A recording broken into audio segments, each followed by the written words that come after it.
Scan to unlock Sovi and ace your tests. Beer-Lambert law problems can be solved in seconds if you know the trick. Let's find the concentration of this blue solution together right now.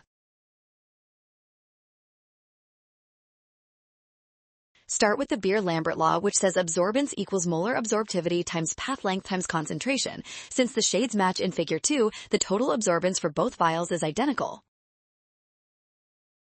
That means the product of concentration and height for vial 1 must equal the product for vial 2. We know vial 1 has a 1 molar concentration and 2 centimeter height.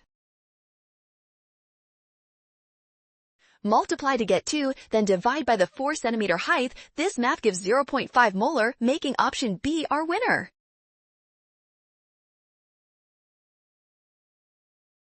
Well done! Scan the code to learn with Sovi. Avoid rushing and watch signs. Trust given data and check your steps carefully.